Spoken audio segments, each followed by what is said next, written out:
Welcome to the course UGC Patashala. Course title is Japanese History and Society. The module 28. This deals with Japan and World War II. Japan and World War II, the course we take a broad panoramic view, but however, since it was World War, we only restrict our observation here of Japan's role in the World War and impact of World War on Japan since World War II was over. Overview of the course is something like this: how Japan defied the Washington Versailles system and how the Japanese mind worked during making policy of war and behavior of Japan in Asia during the time. However, though there was a democratic setup of decision making in Japan, political parties, political leadership, but military dominated the policy making and influence throughout the war period. And here also we call to question the role of armed forces, up in arms in the sense that the China conflict, that is interest in China of many countries, especially of Japan, as far we are concerned, is very important, and we take up that case. And however, battling the Soviets in the Far East also come as another major reason, another area of Japanese activity during war. Her sworn enemies and future allies also need to be considered. How collective memory and tensions in East Asia prevailed during and after war needs to be recounted. In order to take a recount of some of the major events during Japan becoming an international power before World War II may be useful in understanding overall Japan and World War II contents. 1919 was the year when Versailles Peace Conference, Paris was held, and Japan was accorded a position. And in 1922, Washington Conference and Naval Treaty also happened, and constraints on the Japanese expansion in East Asia were laid, meaning participation of Japan in Paris Peace Conference and Washington Conference actually enhanced the status and identity of Japan throughout as one of the major emerging international power. However, subsequent to that, rolling back of the Anglo-Japanese alliance that was signed in the year 1902 and renewed in the year 1910 also had certain impact in weakening the Japanese political position in the world as it played out in East Asia. Size of the capital navy ships also as part of the naval arms limitation treaty of 5 is to 5 is to 3 that reduced Japanese position. Call for withdrawal of the Japanese troops from Siberia also was quite loud, and Japan had to return Shantung province in China, and also cessation of Ishii-Lishing agreement happened subsequently. Continuing how Japan defied the world order, we were recounting certain factors. Now, some of the more important fundamental pillars of the Washington system were League of Nations that was constituted in the year 1925, and the four powers treaty, nine power pact signed in 1922. All treaties with China were liquidated, and an open door policy long advocated by the USA prevailed, and this actually was a pact that was indisputable and a victory for the American diplomacy. League of Nations, Japan was a member in 1924. Gradually, it withdrew from the League of Nations. Akira Irae, one of the scholars on World War II, mentioned China was key to the successful functioning of the new system. Japan withdrew from League of Nations in the year 1933. China used this issue as a way for reminding the powers that be, US and others, of their obligation to punish Japan. So defiance in a way was that Japan's defiance actually was Washington system. Nearly it was complete, angering rest of the powers in the world. And also Germany was complaining against, in a way, the harsh aspects of Versailles Peace Treaty. And the failure of the League of Nations was another major reason that also led to the war environment in Asia and elsewhere. Studying in this course during the wartime how the Japanese mind or psyche constitutes very important aspect. there was a democratic setup which has been mentioned before. Within that, there was an expansionist camp that was versus or pitched against the non-expansionist camp, meaning that within the government policy making, certain lobbies, certain groups stood for expansionism of Japanese territory overseas in order to procure resources and also market overseas. And there was non-expansionist camp, which was actually against the military expansion into territories within Asia. However, there was a war ministry, and their position also gradually and for some time clearly clarified that it was much different from that of the general staff. And Tojo Hideki, who was Vice Minister of War in 1938, and he was also minister in the second Konoe cabinet in the year 1940. He advocated, Tojo Hideki as war minister advocated Eurasian policy versus America, and also he advocated uniting with Soviet Union, China, and against the American and the European influences in the Pacific. Tripartite Pact of 1940 in this light also as a neutrality pact with the Soviet Union was also a major factor during this period.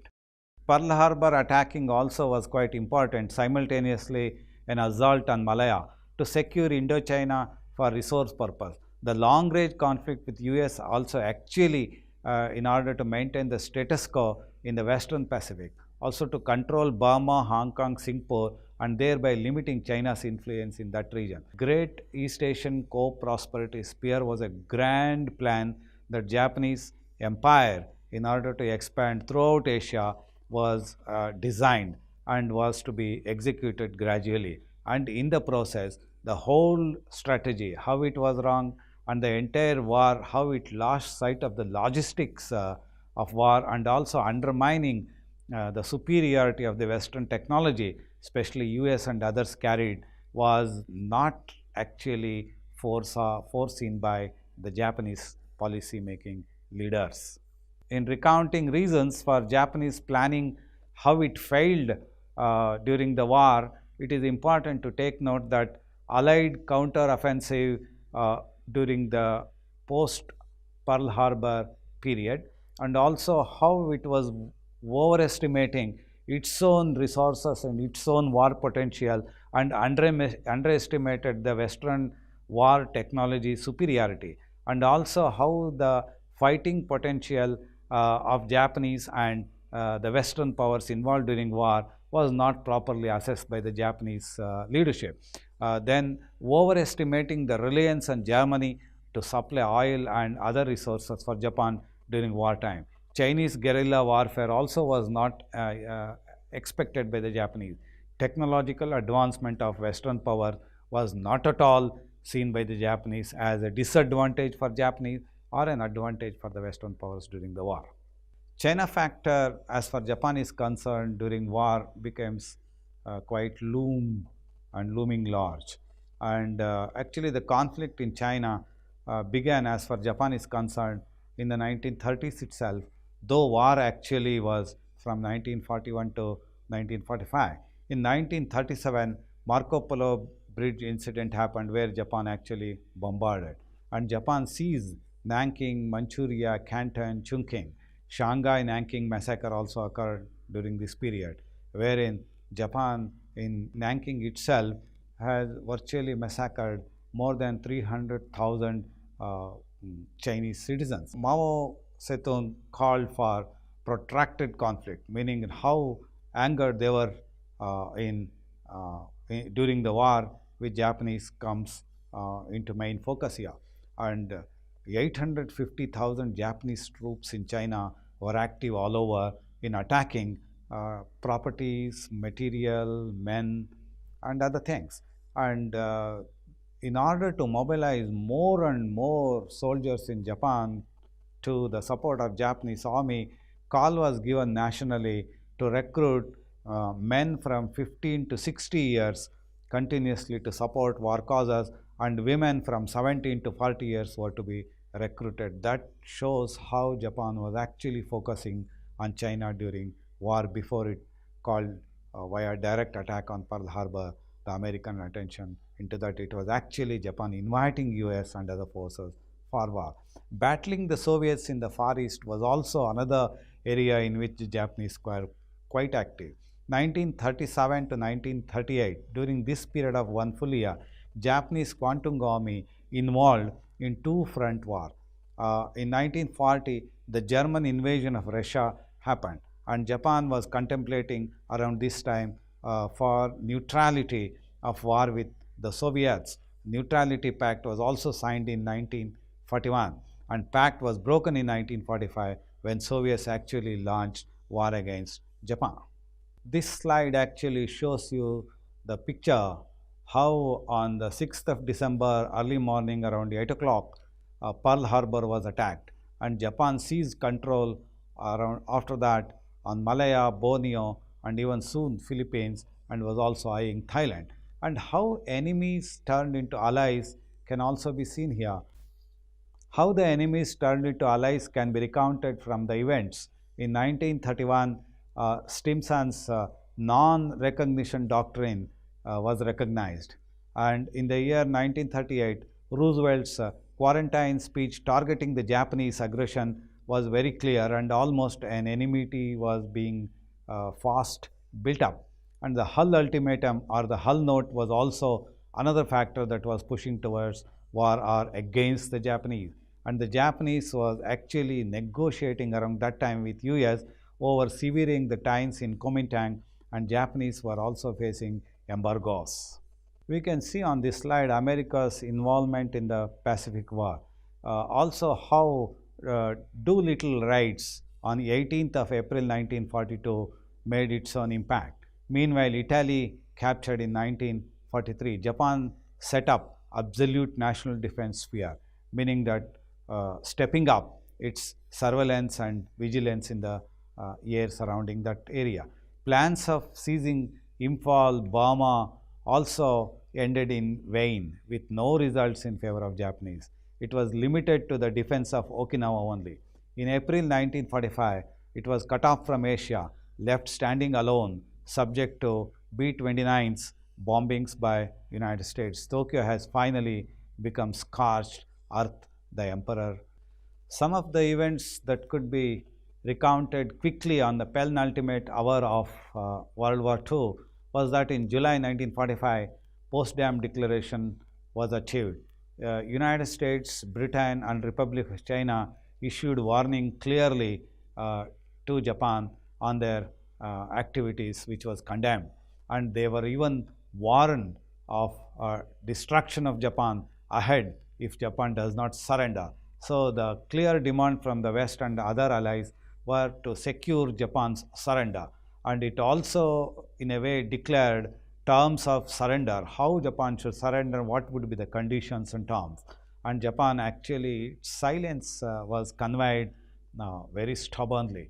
On 4th of August 1945, Hiroshima, and on 6th of 1945, Nagasaki. On the 9th, Soviet Union declared war on Japan. Actually, first time in human history during war, atomic bomb was experimented, actually dropped on Hiroshima and Nagasaki, especially in Japan. Subsequent to that, it is only threat of nuclear bombs involvement or nuclear weapon involvement in war has been only seen as threat these days. The extent to which the bombings of Hiroshima and Nagasaki caused to Japan and Japanese people, Japanese empire, Japanese government, Japanese even thinking process is very clear from the extent of damage. It was not just Hiroshima and Nagasaki.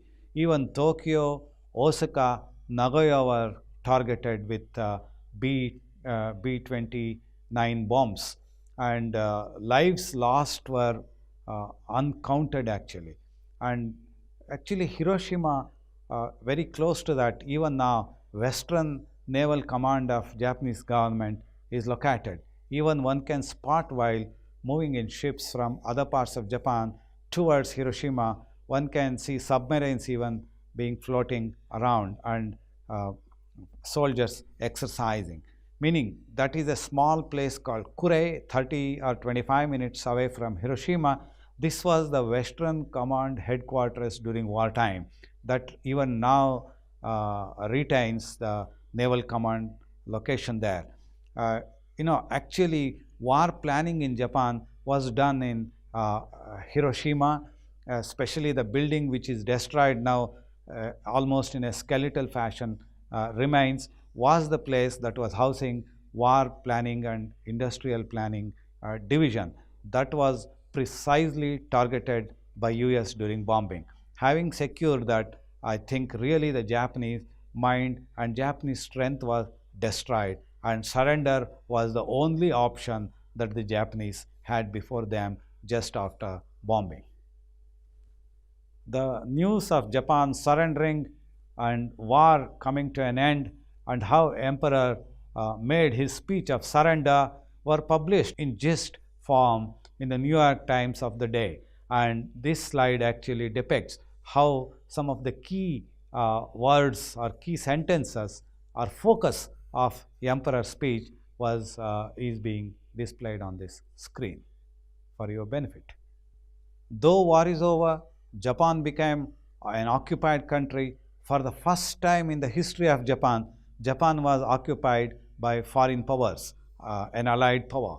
And first time Japan lost a major war, even on its own territory. And the empire was destroyed, and now Japan remains a country. And allied occupation from 1945 continued till 1952. Subsequent to that, Japan as a state policy has been moving back and forth on many issues. For example, though territories have been returned to most of the Asian neighboring countries that Japan had actually created, rather expanded their empire into those Asian countries, now subsequent to that, there are many issues that are still prevailing between Japan and Southeast Asian countries, between Japan and East Asian countries, majorly with South Korea, rather Korea, and China. Textbook controversy. Textbook controversy even now is prevailing. What we mean by this is how the Japanese interpreted in their history textbooks as to their own role during the war. Japanese take a position that since most of the Asia in East Asia and Southeast Asian part were occupied by foreign power, they entered into this region in order only to drive foreigners out and provide independence to these Asian countries. And Japanese that way was a savior of this nation. This is how they take. And actually they said they had an imperial advance in this region, and they don't agree that they actually massacred thousands and hundreds of thousands of citizens there. And other than the textbook controversy in which how Japan takes to articulate its own position during war, there are many other issues. Next is Yasukuni Shrine. Yasukuni Shrine is visited by politicians, cabinet ministers, even chief ministers quite often. Prime Minister annually makes a visit and even proudly makes a donation in his name as the Prime Minister of the country. This is actually housing 14 A-class war criminals and more than 250,000 of war soldiers. Their souls are enshrined in the shrine. Every year, visit of politicians to this shrine actually encourages China and Korea and other countries who were ravaged during war by Japan also to condemn such visits. And China and South Korea strongly issues statements condemning ministerial visits to the shrine. This remains even controversy till today.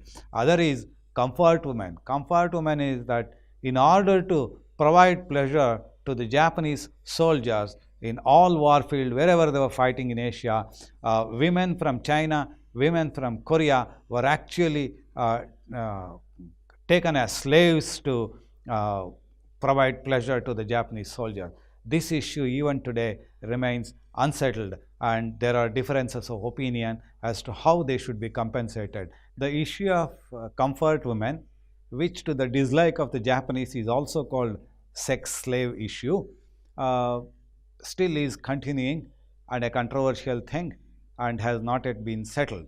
However, apology statements are another set of statements which the Asians who suffered at the hands of Japanese during war or even few years before war, they demand apologies from the Japanese. Demand from countries in Asia who were the victims at the hands of Japanese during World War II of apology from the Japanese state is another major contention which has not yet been resolved. However, Japanese government also attempted to issue statements of apology, not to the complete satisfaction of the victims. Therefore, the issue continues, and all of a sudden this demand might rise from the Asian victims. Nationalism in East Asia is another issue which actually has been playing a great role in dividing the thought process in East Asia. Japanese nationalism had different waves before war. However, in the post-World War II period, Japanese nationalism is also expressing its role, or actually it rises the feelings in East Asia whenever there is a territorial issue or whenever there is a heightened differences between the countries happen vis-a-vis Japan, this issue comes to the fore. One may remember in the last 4 years, Senkaku issue, that is set of islands in the East China Sea, is a major dispute between China and Japan, and this remains still unresolved.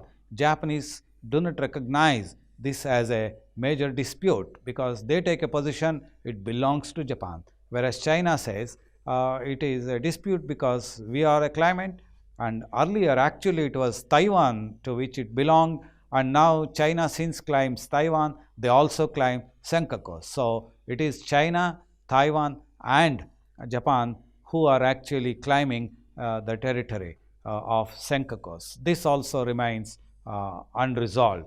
Therefore, nationalism can take into different form during expression when especially between countries differences occur. It may even lead to close to a warlike situation, but war has been prevented on all such occasions before. There is no sign of reconciliation with the past. This is a strong position that Japan has maintained, and even if it comes to question of negotiation to reconcile, it is only marginally that Japanese yield. However, to the total dissatisfaction of parties involved, which are actually countries from East Asian region. China and South Korea versus Japan. This is actually the triangle. These three countries have not yet been able to resolve issues between themselves. And whenever they approach United States for intervention, US simply tells these things you must resolve between yourself through dialogue. However, that has not been happening. There is much slowness in this. 21st century disputes actually heighten the historical differences. This is probably the last way of putting the disputes between East Asian countries this way. 21st century disputes heighten historical differences. Hope by now you are familiar with how Japan played out a role, how Japan was responsible for World War II by attacking Pearl Harbor, inviting virtually US to participate, and actually bombing of Hiroshima, Nagasaki, Tokyo, Osaka, Nagoya were all actually avoidable. In war, many things cannot be avoided. War itself was not avoided during World War II. Subsequent to that, however, Japanese rise as an economic power. Today, its position as number 3 economy in the world actually is to be commended. All is the work done by the Japanese people themselves.